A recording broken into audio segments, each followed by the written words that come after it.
Badui itu dulu berkata kepada Nabi Muhammad, qalatil a'rabu amanna, ya Muhammad katakan aku telah beriman. Tapi Allah katakan, ya Muhammad katakan kepada orang Arab Badui, dia bukan orang mukmin, kullam tu'minu. Jadi bagaimana Nabi? Walakin kulu aslamna, katakan mereka itu baru iman, baru Islam. Kenapa?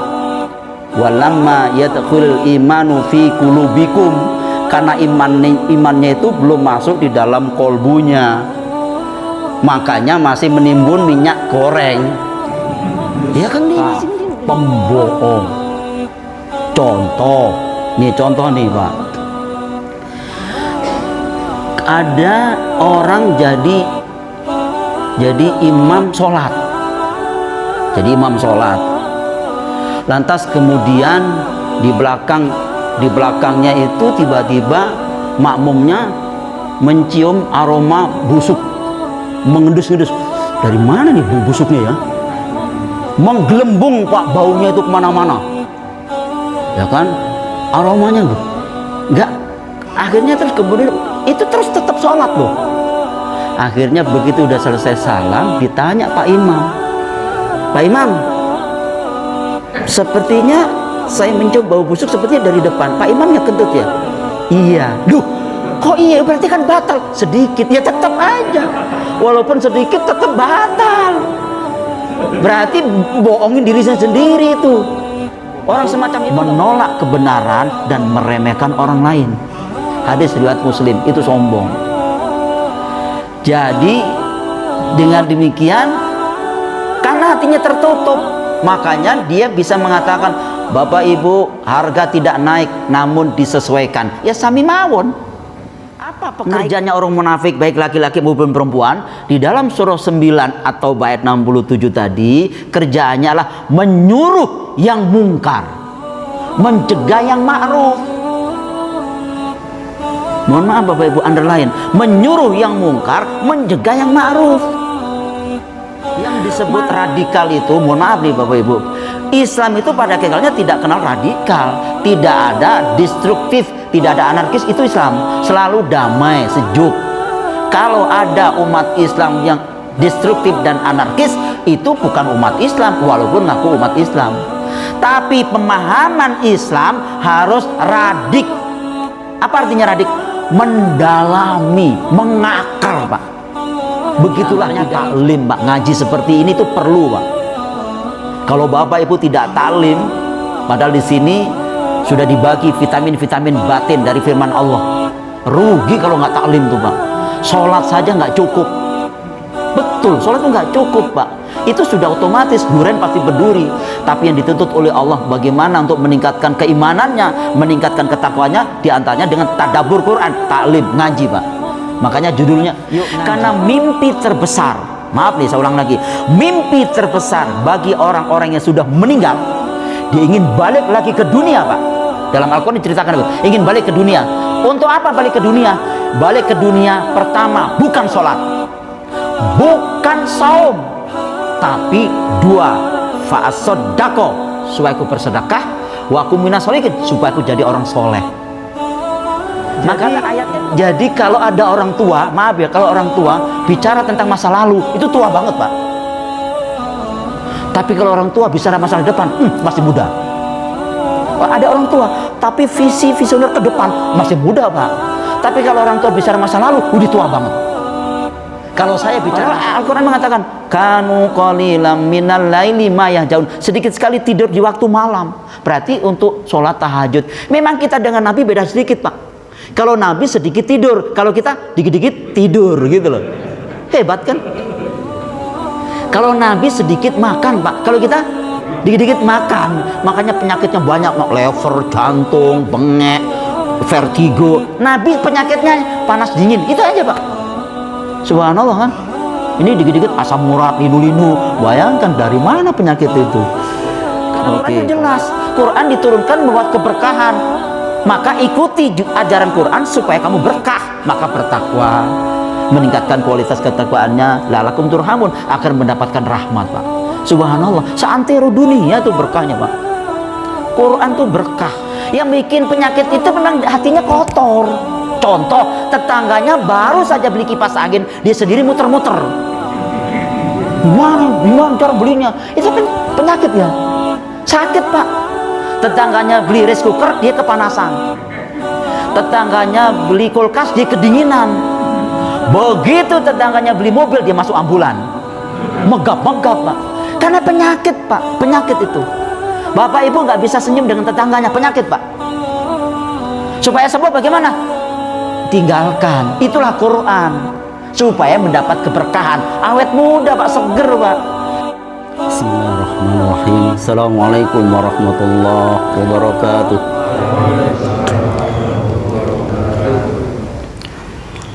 Alhamdulillah alladzi hadana li hadza wa ma kunna linahtadiya laula an hadanallah. Asyhadu an la ilaha illallah wahdahu la syarikalah wa asyhadu anna Muhammadan abduhu wa rasuluh. Allahumma salli ala Muhammad wa ala alihi wa ashabihi ajma'in, amma ba'du. Faqala Allah ta'ala fi kitabil karim, a'udzu billahi minasyaitonir rajim. Ya ayyuhalladzina amanu taqullaha haqqa tuqatih wa la tamutunna illa wa antum muslimun. Shadaqallahul adzim. Yang terhormat Ketua DKM Masjid Al-Ikhlas, hadirin Bapak Ibu yang selalu dirahmati oleh Allah Subhanahu wa taala. Malam hari ini tentunya kita senantiasa bersyukur kepada Allah Subhanahu wa taala, karena Allah senantiasa mengaktifkan detak jantung kita sehingga malam hari ini kita bisa melanjutkan kajian kita untuk mentadaburi ayat-ayat Al-Quran. Dan hari ini kita juga masih diberi kesempatan oleh Allah untuk lebih dekat dengannya. Semoga hari ini lebih baik daripada hari kemarin. Salawat serta salam kita sampaikan kepada Nabi kita Muhammad sallallahu alaihi wasallam, bahwa memang tidak ada contoh dan suri teladan yang benar kecuali Rasulullah sallallahu alaihi wasallam. Bapak Ibu saya hormati, sebentar lagi kita akan menyambut bulan Ramadan. Jadi marhaban ya Ramadan. Tentunya tidak terasa ya. Ya, makasih Pak. Tidak terasa beberapa hari lagi kita sudah memasuki bulan Ramadan. Insya Allah kalau tidak ada perubahan, tanggal 2 April sudah mulai sholat taraweh dan tanggal 3 April sudah mulai puasa. Pada hakikatnya Ramadan itu kan berasal dari kata al-romdu, artinya saat terik matahari. Berarti Ramadan artinya membakar dosa-dosa. Sebab itu di bulan Ramadan dianjurkan oleh Allah untuk berpuasa bagi orang yang beriman. Nah, kalau bukan orang beriman ya tidak dianjurkan untuk berpuasa. Karena ayatnya ditujukan bagi orang yang beriman. Ya ayyuhalladzina amanu kutiba alaikumus syiyam. Wahai orang-orang beriman, diwajibkan kamu berpuasa sebagaimana orang-orang dahulu juga untuk melaksanakan ibadah puasa. Tujuannya apa? La'allakum tattaqun, agar kamu menjadi orang bertakwa. Jadi memang Ramadan itu tepat untuk mengisi jiwa bersih dari dosa, hidup penuh berkah. Hidup penuh berkah dengan mematuhi aturan Allah 5M. Jadi mematuhi aturan Allah 5M. Apa tuh 5M? Yang pertama, meninggalkan perbuatan maksiat. Yang kedua, mendekatkan diri kepada Allah. Yang ketiga, memperbanyak baca istighfar. Dan yang keempat, memperbanyak baca Al-Quran. Dan yang kelima, memperbanyak sedekah. Jadi 5M. Oke, yang pertama, meninggalkan perbuatan maksiat. Kenapa kita dianjurkan oleh Allah meninggalkan perbuatan maksiat? Karena perbuatan maksiat itu yang membuat orang jadi dosa. Maksiat itu kan kalau bahasa Al-Quran itu sayyi'ah ya, atau dengan bahasa sederhana maksiat itu sesuatu yang menyimpang dari aturan Allah, itu disebut maksiat. Siapa saja yang menyimpang dari aturan Allah disebut maksiat. Apakah dia orang Islam? Kalau di luar agama Islam sudah otomatis nggak perlu dibahas. Orang mukmin, oh nggak mungkin berbuat maksiat orang mukmin. Berarti yang bisa berbuat maksiat itu terjadi di dalam tubuh umat Islam, bukan orang mukmin. Karena orang mukmin tidak mungkin berbuat maksiat. Buktinya apa? Dulu Abu Darda, sahabat Nabi, itu sudah hafid 30 juz. Dia bertanya kepada Nabi, "Ya Rasulullah, mungkinkah orang mukmin itu berzina?" Ya Rasulullah mengatakan, "Ya, mungkin saja." Lantas kemudian Abu Darda bertanya lagi, "Ya Rasulullah, mungkinkah orang mukmin itu mencuri?" "Iya, kadang-kadang." Kemudian yang ketiga Abu Darda bertanya lagi, "Ya Rasulullah, mungkinkah orang mukmin itu pendusta, pembohong?" Dengan tegas Nabi mengatakan, "La, tidak mungkin orang mukmin itu pembohong, tidak mungkin orang mukmin itu pendusta." Baru Nabi membaca surah 16 ayat 105. Innama yaftaril kadzibal ladzina la yu'minuna bi ayatillah wa ulaika humul kadzibun. Sesungguhnya yang mengadakan kebohongan hanyalah orang-orang yang tidak beriman kepada ayat-ayat Allah. Mereka itulah pendusta. Kata Nabi, logikanya kata Nabi, ya wahai Abu Darda, tidak mungkin orang mukmin itu berbuat maksiat. Tidak mungkin orang mukmin itu berzina, mencuri. Kalau dia mencuri atau berzina berarti dia bukan orang mukmin. Di saat itu dia sedang membohongi syahadatnya. Lantas apa ya Nabi? Dia baru Islam. Seperti orang-orang Arab Badui. Orang Arab Badui itu dulu berkata kepada Nabi Muhammad, "Qalatil a'rabu amanna." Ya Muhammad, katakan aku telah beriman. Tapi Allah katakan, "Ya Muhammad, katakan kepada orang Arab Badui, dia bukan orang mukmin. Kullam tu'minu." Jadi bagaimana Nabi? Walakin kulu aslamna, katakan mereka itu baru iman, baru Islam. Kenapa? Walamma yadkhulul imanu fi qulubikum, karena imannya itu belum masuk di dalam kolbunya. Makanya masih menimbun minyak goreng. Ya kan dia masih menimbun ini. Karena imannya belum masuk ke dalam kolbunya, belum menggores kolbunya untuk berubah akhlaknya, belum. Dia juga sholat, dia juga pergi haji, tapi hanya rukun apa namanya? Rukun Islam, tapi belum rukun iman. Nah, dengan demikian mereka belum bisa membedakan mana nyimpan minyak goreng di gudang atau menimbun minyak goreng di gudang. Itu nggak bisa itu. Sehingga penghasil kelapa sawit terbesar loh, ya kan, luar biasa. Rakyatnya beli minyak goreng antri, kalah itu zaman Jepang. Padahal sekarang sudah 2022 loh, kok sampean masih 3 periode misalnya. Ini umpama ini kan contoh doang ya. Lu opo karepe lo, karepe opo ini?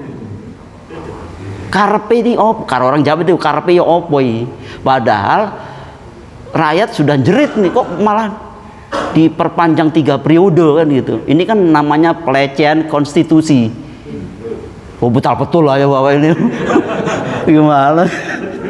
Betul-betul aja. Mau diturunin atau nanti kan gitu. Oke, baik. Panjang nih ceritanya. Oke, baik. Sampai di sini dulu. Jadi memang tidak mungkin orang mukmin itu mencuri, tidak mungkin orang mukmin itu menimbun minyak goreng, nggak mungkin. Itu orang Islam di mana bisa berbuat maksiat karena imannya belum masuk di dalam kolbunya. Seperti orang Arab Badui tadi. Ya kan? Makanya di dalam surah Al-Baqarah itu surah kedua ayat 8 sampai 10, Bapak Ibu pasti sudah hafal itu. Di ayat 8 dijelaskan oleh Allah, wa minan nasi may yaqulu amanna billahi wa bil yaumil akhiri wa ma hum bimu'minin. Jelaskan ayatnya ya. Dan di antara manusia ada yang mengatakan saya beriman kepada Allah dan hari akhir. Lantas Allah mengatakan wa ma hum bimu'minin, kamu bukan orang mukmin. Bagaimana dikatakan bukan orang mukmin ya Allah? Saya sudah pakai peci, saya sudah pakai baju batik, saya sholat 5 waktu di Masjid Al-Ikhlas. Masa saya bukan dikatakan orang mukmin? Wa ma hum bimu'minin, kamu memang bukan orang mukmin.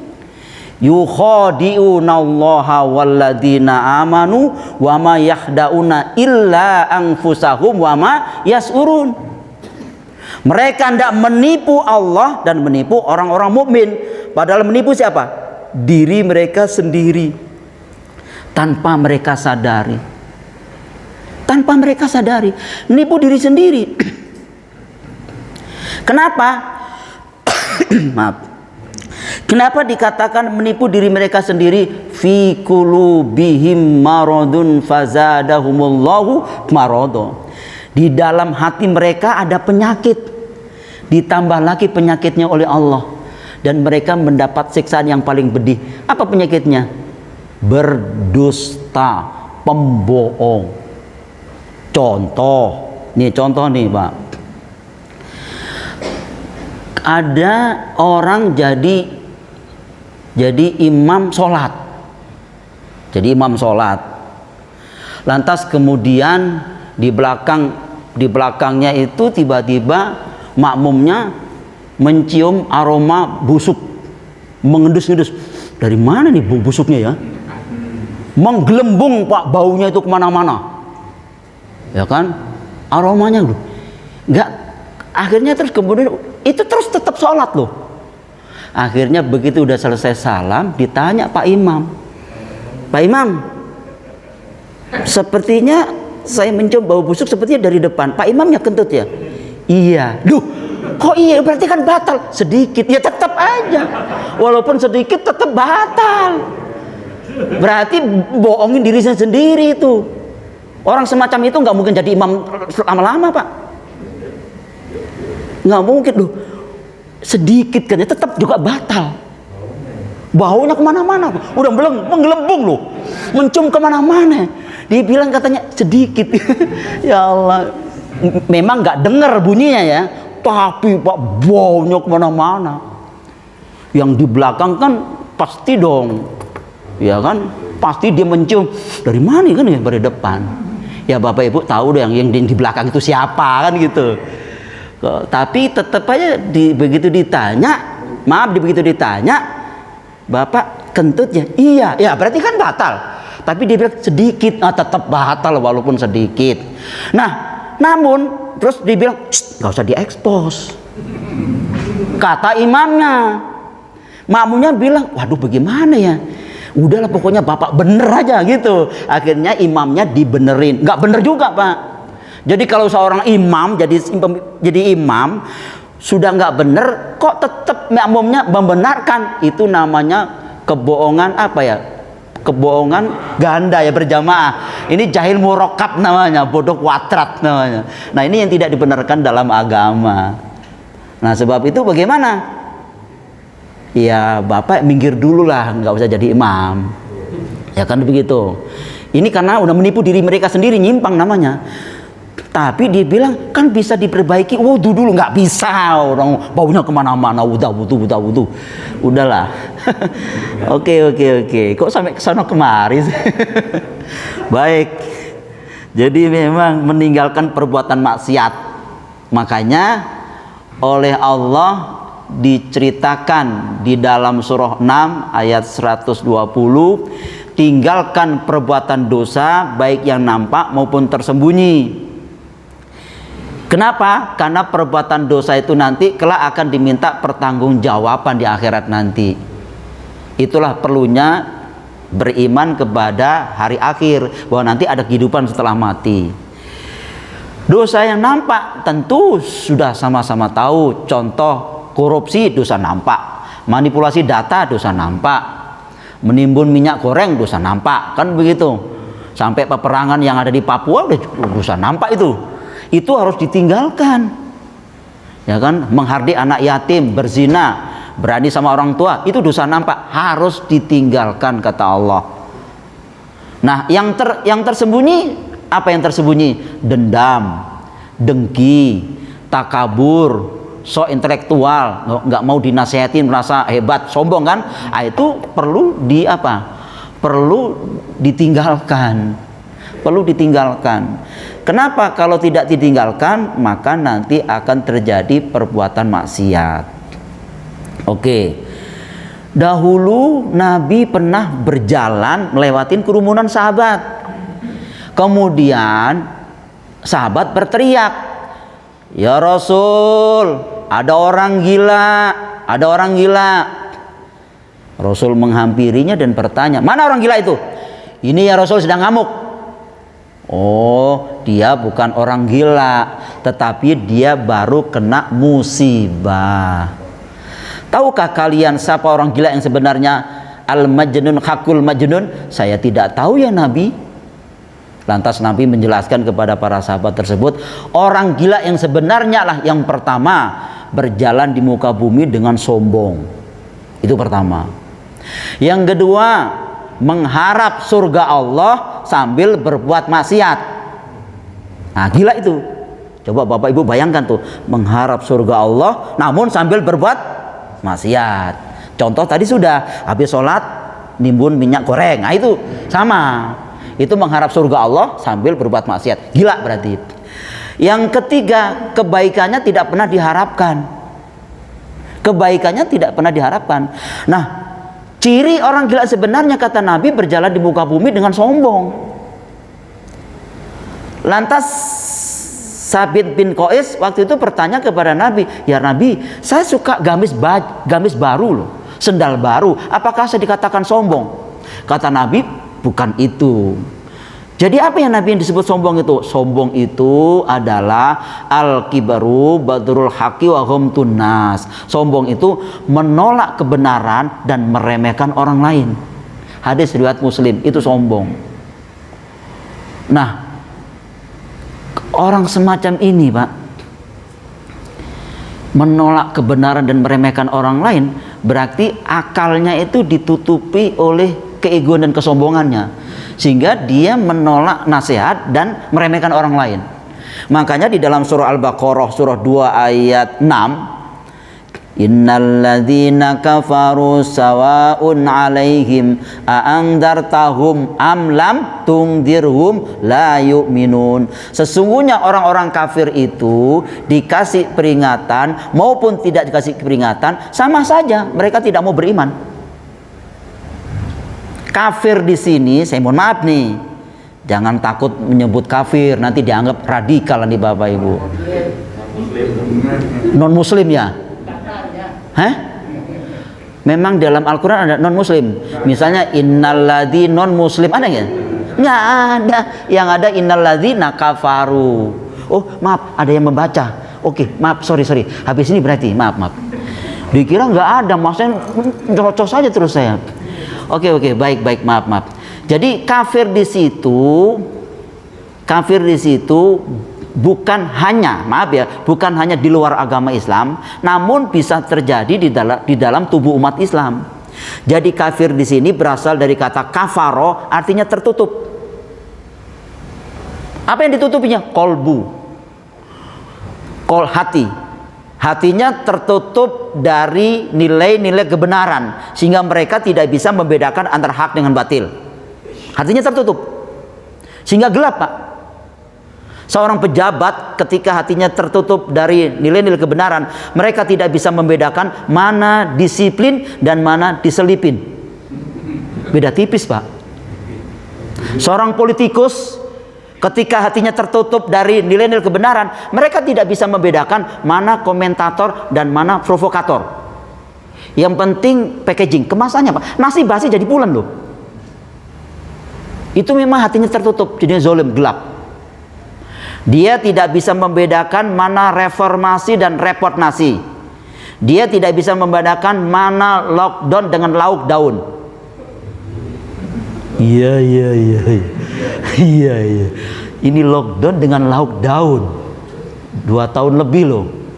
Tapi sekarang sudah mulai minggat tuh, Omikron sudah minggat udah nggak ada lagi udah. Iya. Omikronnya sudah minggat, diganti kokokran. Oke. Jadi dengan demikian, karena hatinya tertutup, makanya dia bisa mengatakan, Bapak Ibu, harga tidak naik namun disesuaikan. Ya sami mawon naik, sami mawon naik. Makanya daging bisa 160, cabai bisa mahal itu, tempe, tahu sebentar lagi nggak ada. Bayangkan, padahal itu tempe tahu makanannya rakyat kecil. Mohon maaf ya, bukan hanya rakyat kecil, rakyat besar juga ingin makan tahu dan tempe. Artinya kontekstual dalam kehidupan sehari-hari, mereka itu akan mematikan rakyat kecil dibunuh pelan-pelan secara massal itu. Jadi tempenya nggak ada, tahunya nggak ada, nanti itu hilang itu. Begitu cara membunuh rakyat kecil secara massal. Nggak, ini contoh doang ya, contoh aja. Nah, itulah sebabnya. Ya kan? Itulah sebabnya. Ya, sekarang Bapak baca sekarang surah 6 ayat 123. Nah, ini baru kita paham. Surah 6 ayat 123. Saya minta tolong diperhatikan. Jadi surah 6 ayat 123. Dan demikianlah pada setiap negeri kami jadikan pembesar-pembesar yang jahat agar melakukan tipu daya di negeri itu. Tapi mereka hanya menipu diri sendiri tanpa menyadarinya. Oke. Wa kadzalika ja'alna fi kulli qaryatin akabira mujrimiha. Jadi memang setiap negeri itu ada penjahatnya, Pak. Pembesar-pembesar, penjahat-penjahat itu untuk apa? Liyamkuru fiha, nipu, Pak. Dia tidak sadar pada hakikatnya menipu dirinya sendiri kan? Ingatnya yang anak muda. Siapa namanya yang domino, yang judi itu? Ken, ya, Indra Ken. Berapa miliar itu? Luar biasa kan? Baru kemarin dia belajar nipu, sekarang di penjara kan? Luar biasa ya, Pak. Memang wa kadzalika ja'alna fi kulli qaryatin akabiro mujrimiyah. Jadi tiap negeri itu ada penjahat-penjahat yang besar, kerjanya nipu, Pak. Kerjanya nipu. Gak kaget, Pak. Jadi ketika Bapak Ibu nonton berita di TV One, di Metro TV atau Trans TV atau dunia sosial, gak kaget, Pak. Oh, dia 4 miliar, 100 miliar, nipu, kemudian dipenjara. Gak kaget, Pak. Memang dalam Al-Quran sudah ada. Memang ada kerjaannya. Nurun, zamannya Korun, nurun, Fir'aun, nurun. Jadi Korun, Fir'aun boleh meninggal, Abu Jahal boleh meninggal, Namrud boleh meninggal. Tapi Namrud isme, Abu Jahal isme, Korun isme, ya kan? Kemudian Fir'aunisme, itu mendarah daging di dalam tubuh umat Islam, di mana mereka mengatakan Islam, tapi pada hakikatnya hipokrit, oportunis, begitu. Karena memang penjahat, Pak. Bapak tahu nggak yang namanya oportunis, hipokrit tadi kerjaannya apa? Silakan dibaca. Mohon maaf. Loh, belum tahu surah berapa ya? Belum dikasih tahu. Surah 9. Sebenarnya dikaitkan surah 5 dulu, surah 5 ayat 49. Saya minta tolong dibuka surah 5 49. Di ujung ayat itu, jika mereka berpaling dari peringatan Allah kan ya. Saya minta tolong dibaca dari awal juga nggak apa-apa. Dan hendaklah engkau memutuskan perkara di antara mereka menurut apa yang diturunkan Allah, dan janganlah engkau mengikuti keinginan mereka. Oke. Dan waspadalah terhadap mereka.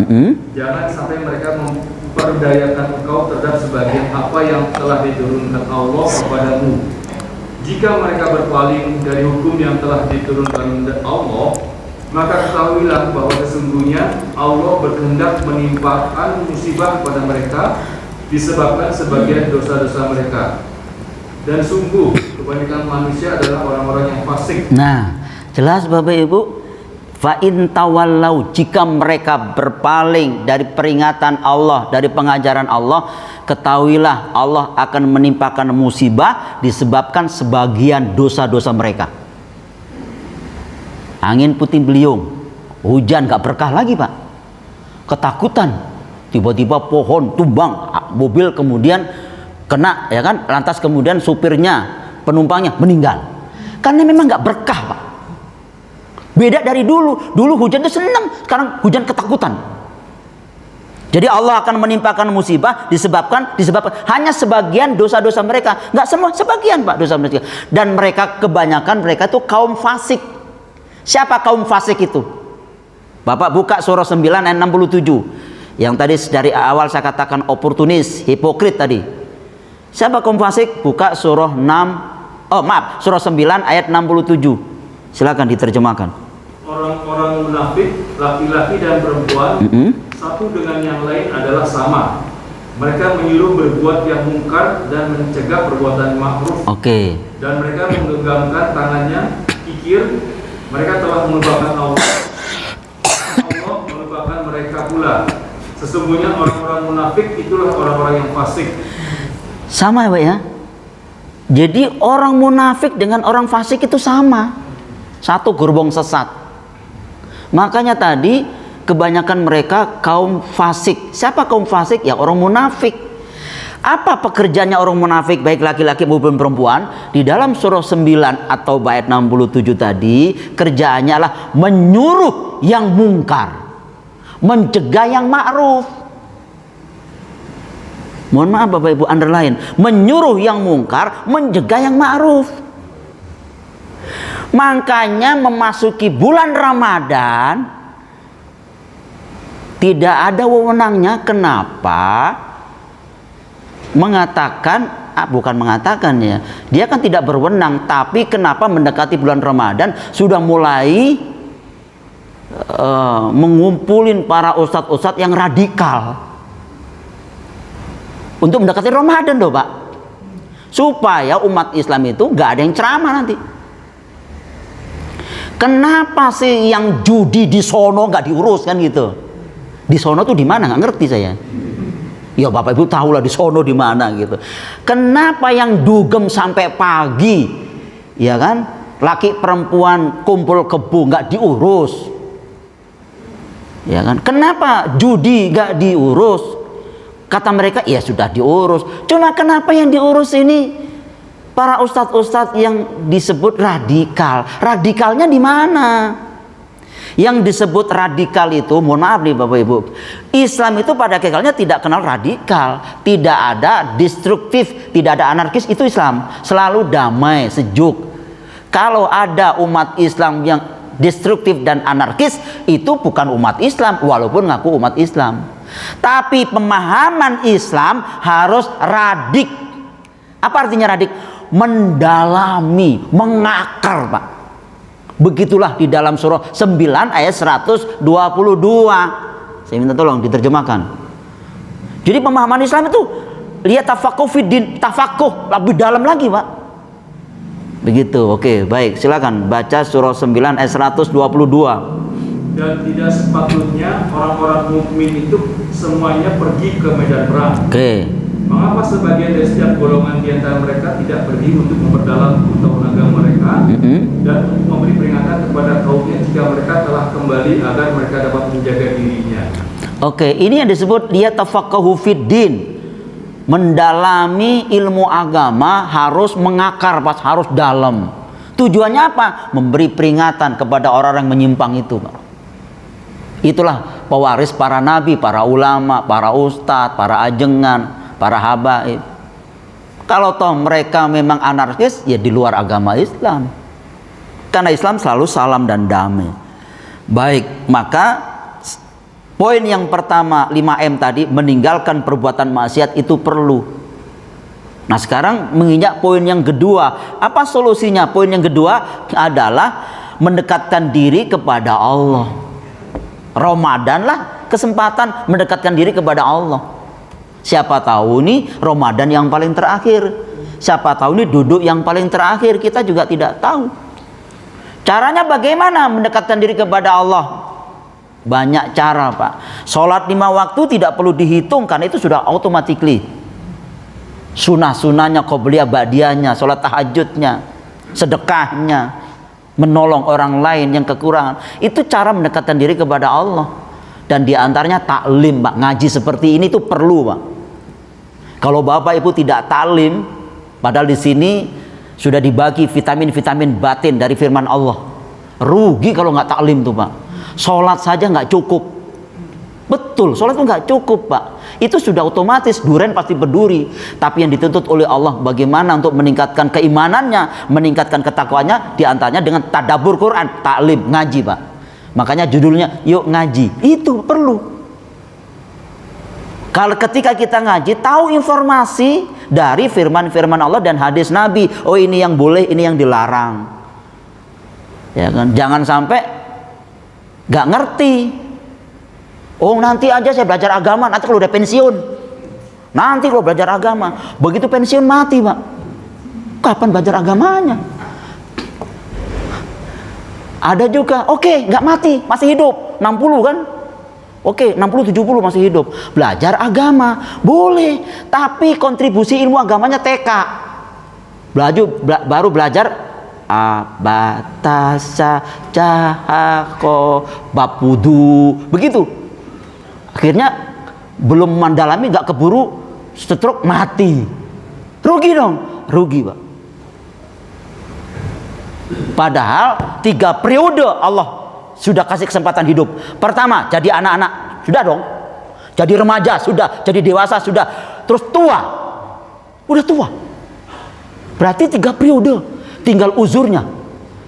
Bersyukur, Pak. Hari ini, detik ini kita bersyukur menjadi tua. Kenapa? Karena sudah dijalani 3 periode. Jadi anak-anak sudah, jadi remaja sudah, jadi dewasa sudah, jadi tua sudah.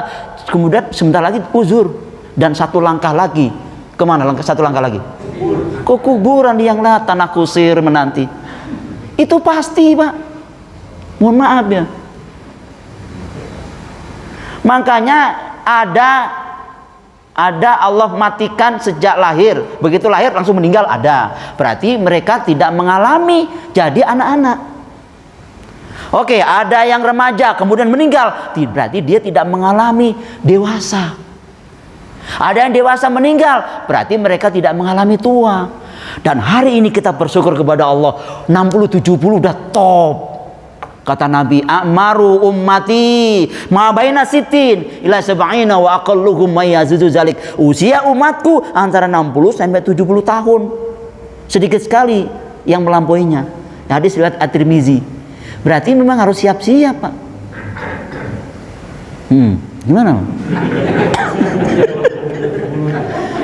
Bunyinya kata ini bunyinya umur usia 70 katanya. Bunyinya usia 70. Masya Allah, itu udah uzur dikit lagi tuh. Masya Allah ya Rabbi, luar biasa. Tapi kalimatnya kan jangan terlena dengan usia muda, karena syarat mati tidak mesti tua. Jangan terbedaya dengan badan sehat, karena syarat mati tidak mesti sakit. Mati itu bisa antara dengan badan. Tapi kalau 70 udah pasti, Pak. Udah pasti, nggak mungkin lama. Udah ya sedikit lagi itu. Nggak mungkin lama. Ibaratnya kalau dijongkrokin oleh cucunya, sudah sedikit lagi. Cuma pertanyaannya, maaf ya, cuma pertanyaannya, nanti di akhirat akan ditanya oleh Allah. Maaf ya. Misalnya ada 2 ayat nih yang saya harus jelaskan di sini. Misalnya dalam surah 63 Al-Munafikun ayat 10 sampai 11. Wa anfiqu mimma razaqnakum min qabli. Infakkanlah sebagian hartamu sebelum kematian itu datang. Karena mimpi terbesar, maaf nih saya ulang lagi, mimpi terbesar bagi orang-orang yang sudah meninggal, dia ingin balik lagi ke dunia, Pak. Dalam Al-Quran diceritakan, ingin balik ke dunia. Untuk apa balik ke dunia? Balik ke dunia pertama bukan sholat, bukan saum, tapi 2, fa'asodako, supaya aku bersedekah, wa aku minas sholihin, supaya aku jadi orang soleh. Makanya ayatnya dijelaskan oleh Allah, begitu ajal itu datang, dia protes sama Tuhannya. Apa kata dia dalam Al-Qur'an surah 63 ayat 10 sampai 11? Rabbi laula akhartani ila ajalin qarib. Ya Tuhanku, bisakah kau menunda kematianku sebentar saja? Untuk apa? Permintaannya dua, mimpi terbesarnya. Fasaddaqo, supaya aku bersedekah, wa akum minas sholihin, supaya aku jadi orang soleh. Sudah terlambat, Pak. Ingat nggak filosofi waktu dalam Islam? Time is irreversible. Waktu tidak bisa diundur. Nggak bisa diundur, Pak. Ya kan? Kita tidak bisa kembali ke anak-anak. Kita tidak bisa kembali ke remaja. Kita tidak bisa kembali ke masa lalu. Kita maju terus dan terus maju. Terus maju, Pak. Dan kita tidak punya waktu. Kita hanya menggunakan waktu. Dan hari ini kita didorong oleh waktu. Kemana waktu mendorong kita? Ke liang lahat alias mati. Dan itu pasti. Begitu juga di dalam surah 35, surah Fatir ayat 37. Di mana ini ayat belum terjadi. Ibarat kita nonton film ada spoiler. Ending ceritanya Bapak Ibu dikasih tahu oleh Allah. Jadi nanti akan terjadi, dan itu pasti. Dalam surah Fatir itu ayat 35, begitu dia ditempatkan di dalam neraka, dia berteriak kepada Tuhannya, wahum yastarikhuna fiha rabbana akhrijna, ya Tuhanku, keluarkan aku dari neraka, keluarkan aku dari neraka. Dia mimpi terbesarnya apa? Dia memohon, na'mal solihan khairal ladzi kunna na'mal, agar aku beramal soleh berlainan yang dahulu yang telah aku kerjakan waktu hidup di dunia. Lantas Allah berfirman, awalam nu'ammirkum may yatazakkaru fihim man tazakkar, bukankah sudah kupanjangkan umurmu cukup lama untuk berpikir saat itu? 60-70 sudah top. Kemana waktu itu? Kemana? Wajah aku munazir, bukankah telah datang memberi peringatan? Pengajian di mana-mana, majelis taklim di mana-mana, dan orang tua kita sudah memberi peringatan kepada kita. Waktu itu kemana aja? Dan peringatan datang tanpa permisi adalah jam berapa, tang berapa, uban sudah mulai tumbuh. Ini peringatan. Setiap hari kita bercermin, jam berapa, tanggal berapa, kulit kita sudah mulai keriput. Secara nominal usia kita bertambah, 60-70 bertambah, tapi esensinya dikurangi oleh Allah. Pendengarannya dikurangi oleh Allah, penglihatannya dikurangi oleh Allah. Makanya ngaji duduk sedikit senderan ngantuk, kan gitu. Itu sudah wis tuwek, wis jenenge. Itu jenenge wis tuwek. Wis mambu lemah. Jadi wong Jawa itu sambil lemah, senderan ngantuk gitu. Nanti di rumah kok senderan lagi. Iya. Enggak, ini contoh doang, syukur cocok contohnya kan. Jadi memang 60-70 Pak, Masya Allah ya Rabbi. Oh, belum tua, masih top. Jadi kalau ada orang tua, maaf ya, kalau orang tua bicara tentang masa lalu itu tua banget Pak. Tapi kalau orang tua bicara masa depan, masih muda. Ada orang tua, tapi visioner ke depan masih muda Pak. Tapi kalau orang tua bicara masa lalu, udah tua banget. Kalau saya bicara masa lalu berarti saya tua. Tapi ketika saya bicara ke depannya masih muda. Gitu. Makanya Pak Ajis masih muda. Oke, baik.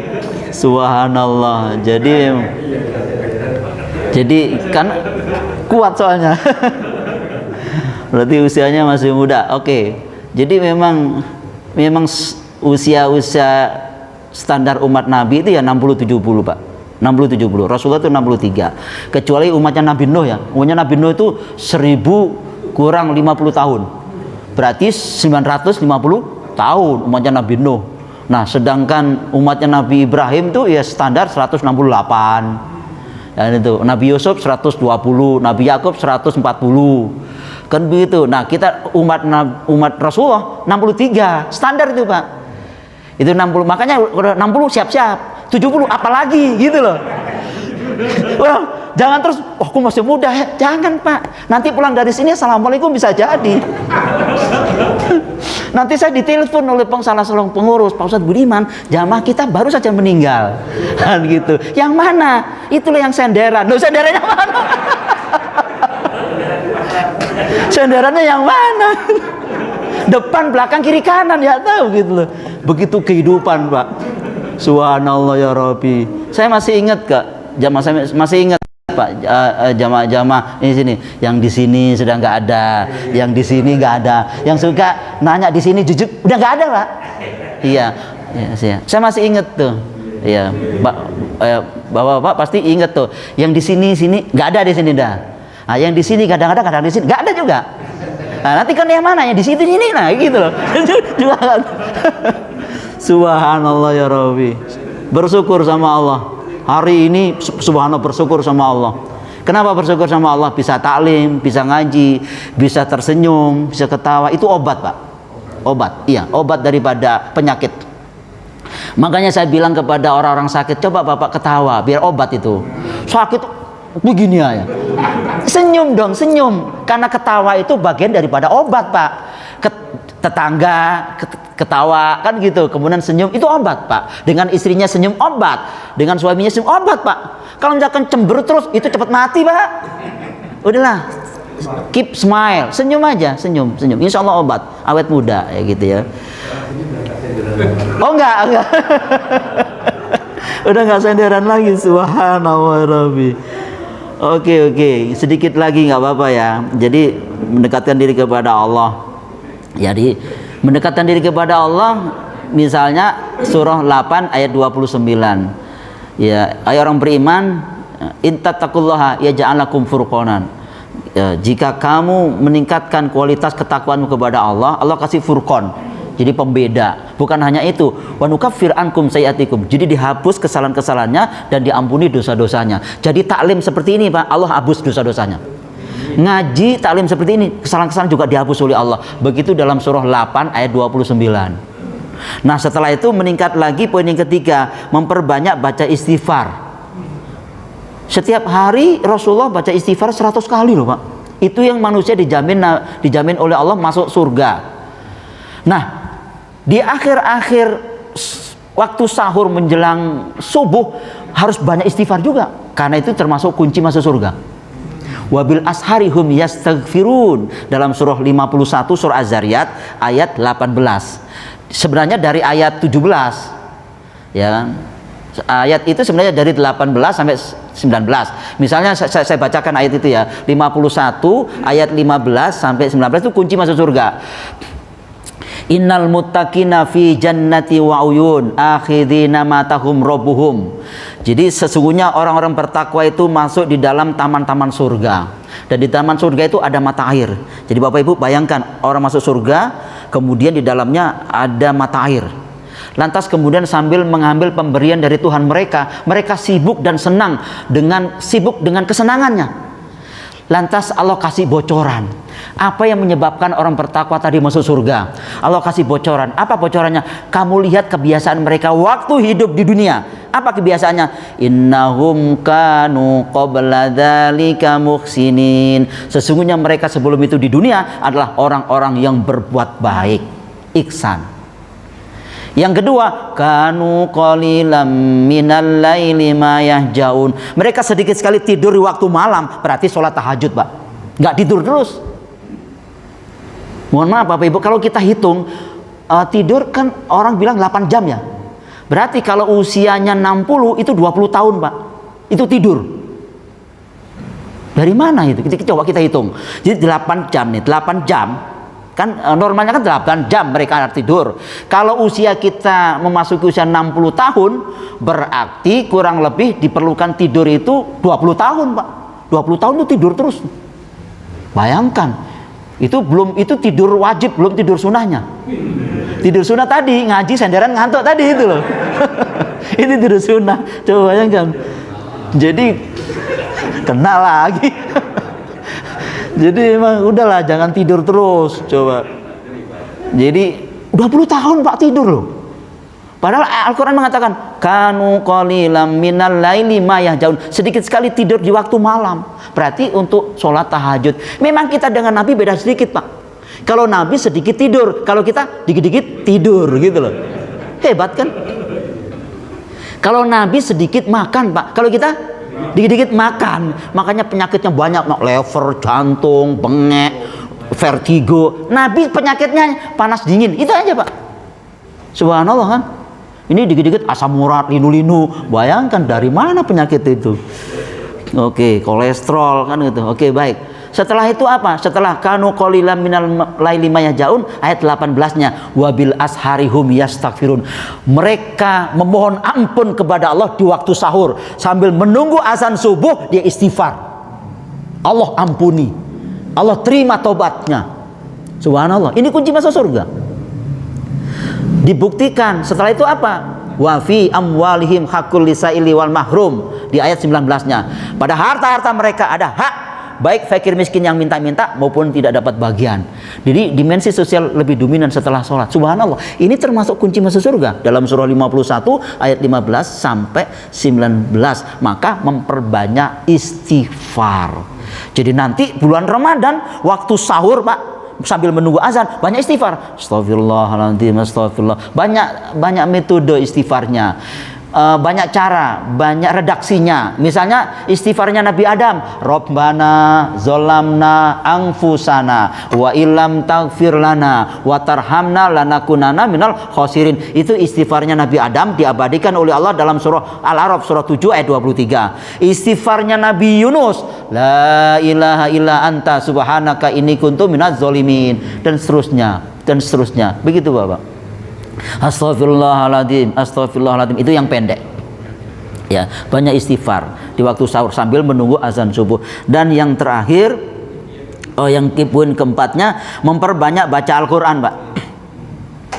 Apalagi Ramadan, Pak, harus memperbanyak baca Al-Quran. Kenapa? Karena Quran itu diturunkan buat berkah. Oke, silakan. Dan ini adalah kitab Al-Quran yang kami turunkan dengan penuh berkah. Ikutilah dan bertakwalah agar kamu mendapat rahmat. Nah, itu Pak, itu benar. Wa hadza kitabun anzalnahu mubarak. Dan Al-Quran itu adalah kitab yang kami turunkan membawa apa? Berkah, Pak. Jadi memang Quran itu membawa berkah. Supaya berkah bagaimana? Fattabi'uhu, ikuti ajaran Quran. Ikuti ajaran Quran. Fattaku, dan bertakwalah, la'alakum turhamun, agar kamu diberi rahmat. Bagaimana kita mendapatkan berkah dari Al-Quran? Kita tidak pernah baca Quran. Yang kedua, tidak pernah mengikuti ajaran Quran. Yang ketiga, tidak pernah bertakwa, nggak mungkin dapat rahmat. Karena Quran itu jelas, Quran diturunkan membuat keberkahan. Maka ikuti ajaran Quran supaya kamu berkah, maka bertakwa, meningkatkan kualitas ketakwaannya, la'alakum turhamun, akan mendapatkan rahmat, Pak. Subhanallah, seantero dunia tuh berkahnya, Pak. Quran tuh berkah. Contoh nih ya. Contoh surah 10 ayat 57. Bapak baca. Quran itu asyifa lima fis sudur. Ya kan? Itu berkahnya. Minta tolong, mohon maaf. Wahai manusia, sungguh telah datang kepadamu pelajaran Al-Quran dari Tuhanmu, penyembuh bagi penyakit yang ada dalam dada, dan petunjuk serta rahmat bagi orang yang beriman. Iya. Jadi telah datang pelajaran, yaitu apa? Quran. Petunjuk dan rahmat, penyembuh penyakit yang ada di dalam dada. Penyakit itu sumbernya yang di dalam kolbu, Pak, hati, Pak. Orang penyakit apa-apa itu sumbernya di hati. Jadi supaya berkah bagaimana? Contoh, dendam kan nggak boleh ya, dendam, dengki nggak boleh. Kalau kita meninggalkan perbuatan dan berdengki, hatinya plong nggak? Maka sembuh, Pak, sehat, Pak. Yang bikin penyakit itu memang hatinya kotor. Contoh, tetangganya baru saja beli kipas angin, dia sendiri muter-muter. Gimana cara belinya? Itu kan penyakit ya, sakit, Pak. Tetangganya beli rice cooker, dia kepanasan. Tetangganya beli kulkas, dia kedinginan. Begitu tetangganya beli mobil, dia masuk ambulan. Megap-megap, Pak. Karena penyakit, Pak. Penyakit itu. Bapak Ibu nggak bisa senyum dengan tetangganya, penyakit, Pak. Supaya sembuh bagaimana? Tinggalkan. Itulah Quran. Supaya mendapat keberkahan. Awet muda, Pak, seger, Pak. Kenapa? Karena memang menjaga dengan tetangga baik, keluarga baik, ramah senyum. Subhanallah kan, sopan santun. Ini ajaran Quran, maka berkah Quran itu. Bagaimana berkah, Pak? Nyolong, nggak boleh dong. Tapi tetap manipulasi data. Tapi kan nggak apa-apa, Pak. SOP, sekedar ongkos pulang, sami mawon nggak boleh gitu loh. Nah, itu yang terakhir, karena sudah Isya terakhir. Setelah memperbanyak baca Al-Quran, yang terakhir, yang poin kelima, memperbanyak sedekah. Memperbanyak sedekah. Rasulullah di hari-hari biasa dia rajin bersedekah, Pak. Tapi begitu di bulan Ramadan lebih kencang sedekahnya di bulan Ramadan tuh. Itu manusia yang bersih dari dosa dijamin masuk surga. Tapi tuh sedekahnya luar biasa, Pak. Kayak angin cepet. Apalagi di bulan Ramadan. Coba sedekah, buka surah 57 Al-Hadid, ayatnya ayat 18. Laki-laki dan perempuan yang sedekah, apa kata Allah? Sesungguhnya orang-orang yang bersedekah, baik laki-laki maupun perempuan, dan meminjamkan kepada Allah dengan pinjaman yang baik, akan dilipat gandakan balasannya bagi mereka, dan mereka akan mendapatkan pahala yang mulia. Iya. Jadi laki-laki dan perempuan yang bersedekah, rajin bersedekah, terus kemudian meminjamkan dengan pinjaman yang baik, itu dibalas oleh Allah berlipat ganda, Pak. Baik di dunia maupun di akhirat. Di akhirat, pahala yang mulia, apa? Masuk surga. Nggak ada lagi, Pak. Sukses yang paling hakiki, masuk surga. Reuni keluarga di surga. Di sanalah kita hidup yang sebenarnya, Pak. Makanya kita kejar akhirat dengan tidak meninggalkan hidup di dunia. Karena sedekah, di dunialah tempat kita bersedekah, di dunialah tempat kita beramal baik, di dunialah tempat kita sujud kepada Allah, di dunialah tempat kita menyambung tali cinta silaturahim, di dunialah tempat kita sholat tahajud, di dunialah tempat kita berbuat baik seantero dunia. Di dunia apa tempatnya? Jadi fokus ke surga, ya kan, dengan tidak meninggalkan aturan main yang ada di dunia. Wabtaghi fima taqwa darul akhirah wala tansa nasibaka minad dunya. Kejar akhiratmu, tapi jangan lupakan nasibmu di dunia. Subhanallah ini, Pak. Rasul juga pedagang, Pak. Ya kan? Ternyata pedagangnya dengan Rasulnya lebih lamaan entrepreneurship. Jadi lebih lamaan pedagangnya daripada kenabiannya. Tapi luar biasa, accountable, amanah.